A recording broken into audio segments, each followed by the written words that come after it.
It's the beginning of a new month, and that can only mean one thing.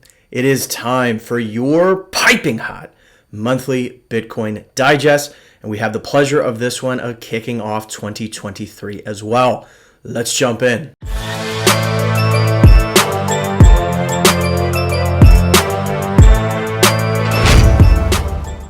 Welcome back to another video. My name is Ian Major. I'm an entrepreneur, Bitcoin pleb, and all-around raging capitalist, and I am very happy to be here kicking off the new year with you all. As you can tell, I have got a new setup. I recently moved, so it has been a hectic last couple of days, especially immediately following the holidays. So I've been a little bit off schedule, as you may have noticed, but going forward, we should get back to our normal kind of weekly cadence. But exciting stuff. The background is certainly a work in progress, as is the lighting, audio. So if some of that feels a little bit off, I do apologize. And so today we're going to try and keep it relatively light. I want to first start off with some of the areas that I'm going to be focusing on this year, and I want to hear your feedback on that. And then we'll go into some of the latest happenings in the world of Bitcoin as we do in these monthly digests. For those of you returning to the channel, welcome back, my friends. As always, it is a pleasure to have you.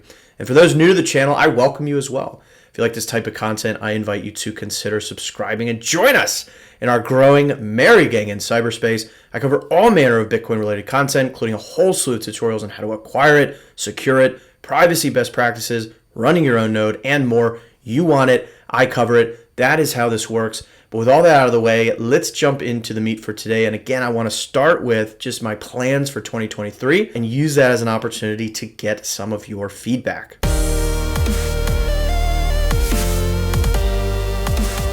All right, so first of all, I must say 2022 was a great year in terms of the channel. We more than double the size of the channel. Feels like I was just mentioning that we're approaching the 4,000 subscriber mark just a little bit ago, and now we are well past that. And so thank you to you all for riding with me. I hope you've gotten value and insight from the channel. I have thoroughly enjoyed making this content, and especially with all the shenanigans and nonsense and clown world debauchery that we've seen unfold over the last few weeks and even months.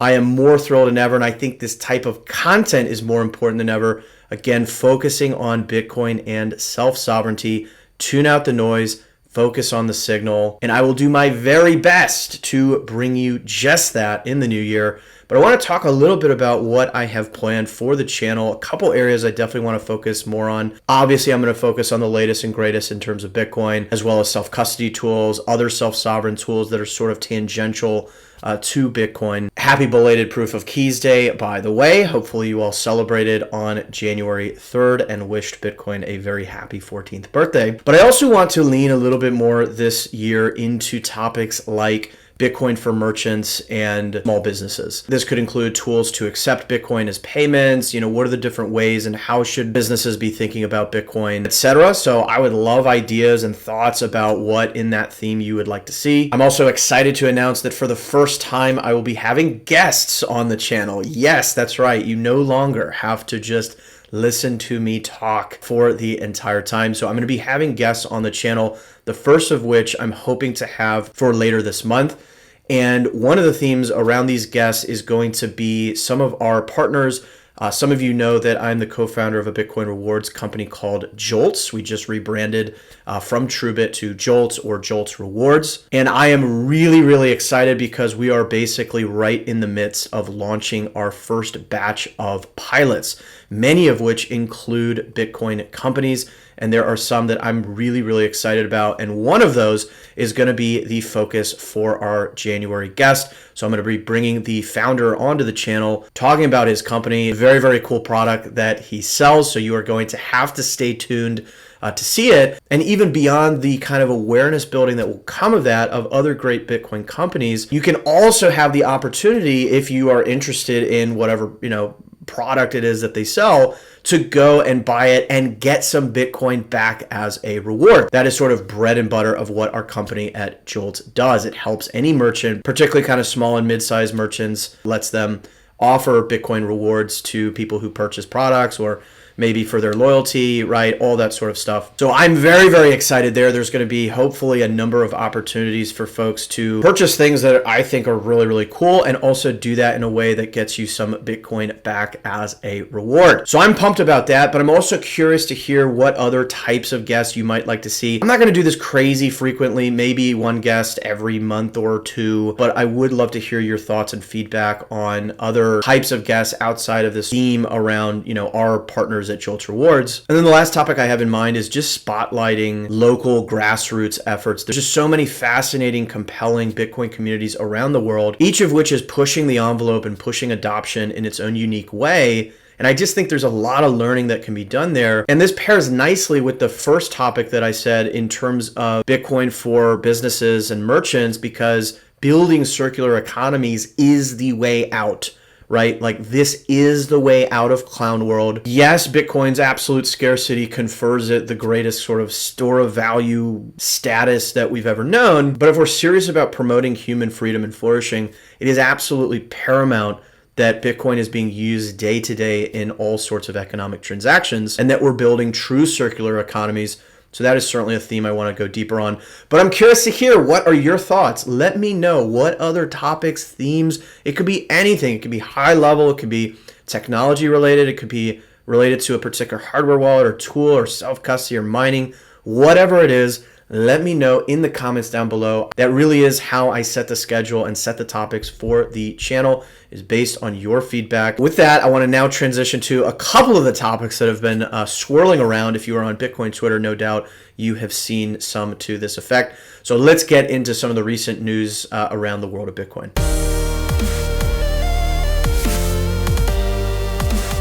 All right, so the first story we'll cover is around Luke Dash Jr., the one and only.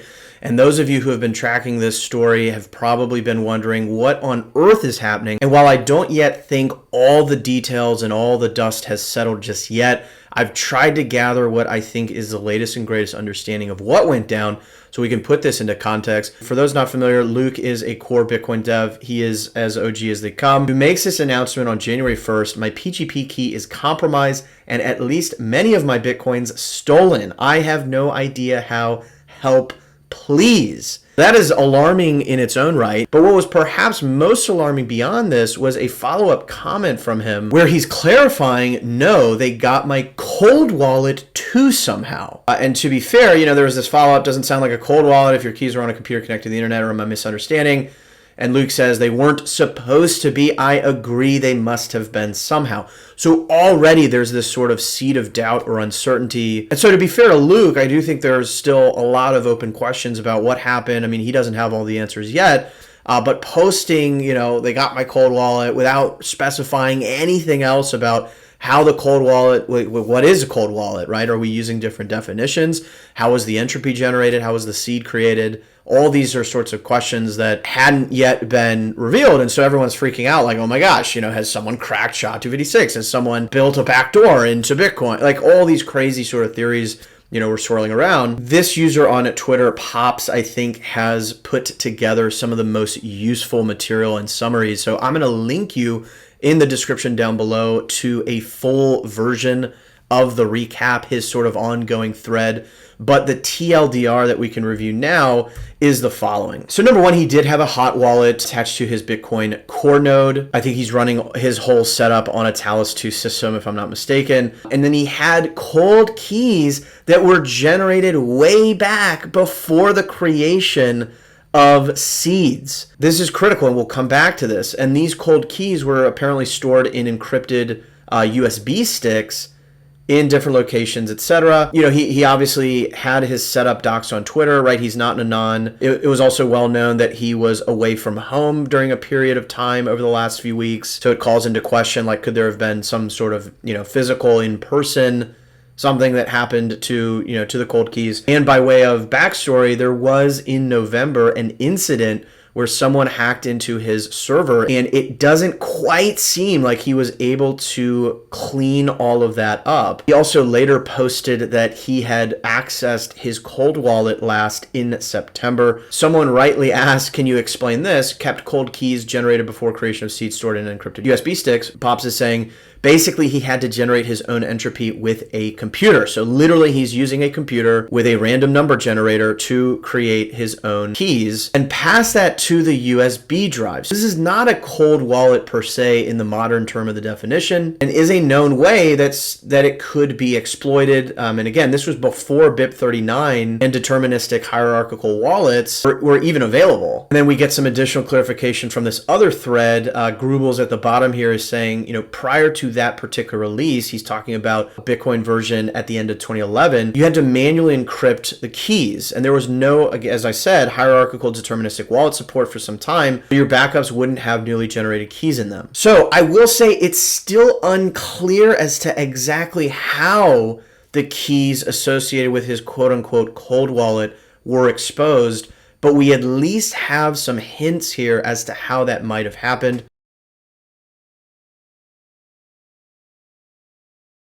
And so the punchline that I wanted to cover in this piece is the following. Jen W posts, not gonna lie, as a self-custody noob, I'm a little spooked by what happened to Luke. The language of high-tech Bitcoin is like encrypted Klingon. And she's right. You had the likes of Peter Todd jumping in with like insane recommendations that are not only just wildly unpractical, but also just not necessary and not superior to a simple kind of best-in-class modern hardware wallet. And Bitcoiner Damas rightly says, just buy a decent hardware wallet, learn to use it, get comfortable holding, sending and receiving Bitcoin. Practice will increase confidence and reduce worry. And Luke himself says and admits, this is probably the only approach I have left to try myself. Okay, so this was a case of these OG keys being created well before we had modern hardware wallets. Now, to be fair, not all hardware wallets are created equal. I have done a whole playlist on securing your Bitcoin with a number of best-in-class hardware wallets, whether it's a Cold Card, whether it's Foundation, Passport, Ledger, Trezor, Keystone. So check out that playlist if you are curious. But there you go. That's kind of the latest update I am aware of. So you don't yet know the precise mechanism by which his cold keys were exposed. We at least have some evidence that suggests it's possible that they were, in a way that is not, SHA-256 being cracked, because if that happened, we'd have a lot of other problems. So do not let this scare you from self-custody. Again, check out my tutorials, check out BTC sessions. There's so many guides, so much content out there for how to take self-custody of your Bitcoin. And do not let engagement grifters like Udi take advantage of this situation and turn you away from self-custody. Just disgusting to see, why anyone follows Udi. Obviously, he's been in the space for forever and has contributed in a number of ways, but he's now retired to be a engagement farmer. I don't think that does anyone any good at all. So with that, let's switch gears and cover the second story for today, which is around the hype regarding Nostr. All right, so the race is on for the social layer of the internet. Beyond money, we have seen what happens when an oligopoly of big tech entities controls information and social interactions on the internet. You get, not surprisingly, censorship. Now, that isn't necessarily an awful thing. If people want to voluntarily opt into services that they know censor information, by all means, it would be hypocritical to say you don't have a right to do that. But the problem is when there's no viable alternative to that. And so what you really want is a more kind of base level protocol that by default cannot be censored. And then on top of that, you could build the likes of Twitter, whatever else you want. And so there are a number of projects and entities trying to solve just that. And the one that has caught the Bitcoin community by storm most recently is Nostr. I'm going with Nostr because you also have the accompanying app Damus, so Nostradamus, right? And so I'm going to definitely do a deep dive video on this, going more into the technology because it is really interesting and simple. At least in today's video, what I will do is point you to this great page that's recently gone up, which is Nostr Resources. So it's got the TLDR, right? Nostr is a protocol, has the power to replace Twitter, Telegram, and other things. It doesn't rely on any trusted central server, hence it is resilient. It's based on cryptographic keys and signatures, so it's tamper-proof. And it does not rely on peer-to-peer techniques, therefore it works. Now, there is some debate in the community, particularly around that last point, but again, we'll unpack that in a future video. And part of why Nostr has really shot off is it's basic. There's two key components, clients and relays. Each user runs a client to access the protocol, and the client is what validates signatures attached to posts. So for example, imagine on Twitter, if you had a public key associated with your profile, and you basically signed each of your posts with the private key associated with that public key, that starts to get at what is happening here. And so you have those clients fetching data from relays of their choosing, right? So they can choose which relay they want to grab their data from. It's also the case that anyone can run a relay themselves, and that's really it. And so to use the protocol, you need a key and a client. So pretty simple conceptually, clients that allow users to access the protocol and fetch data from relays, which are the ones that are transferring data across the network. And this appears to have the endorsement of the likes of Jack Dorsey, who's been all over it, tipping people. You've got a native kind of Lightning support embedded. You can create little like Lightning tips in them and have people pay those invoices. And curiously enough, Nostr, this brand new thing, was listed as part of Elon's naughty list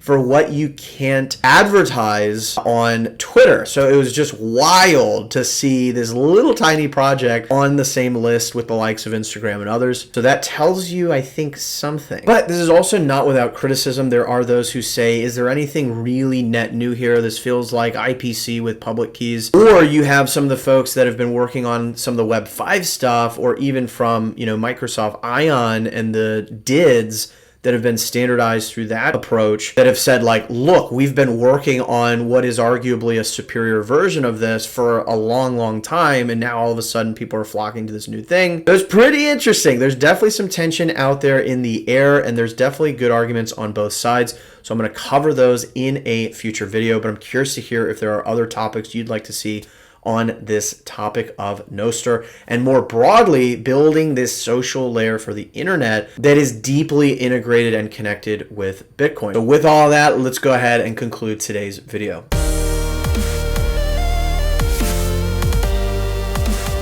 All right, so today we talked about some of my plans for the channel in 2023, and as I requested, do let me know your thoughts on what you'd like to see as well in the comments down below. And then we talked about two of the biggest stories swirling around the world of Bitcoin currently, which is what happened with Luke Dash Jr. as well as Nostr. I hope you found this valuable and insightful. If you did, you already know what to do. Give this video a like, use the share feature underneath the video. That really does help get this to more folks. And if you were so enamored by this content and you want to donate to a pleb, which really does help me continue to make these videos, especially in the bowels of the bear market in which we find ourselves, I will leave my Lightning address and my Strike account on the final page that you will see momentarily. Never expected, always thoroughly appreciated. But for now, my friends, we will go ahead and leave this here. I am excited to be on this journey with you guys once again in 2023. And until next time, I'll see you then.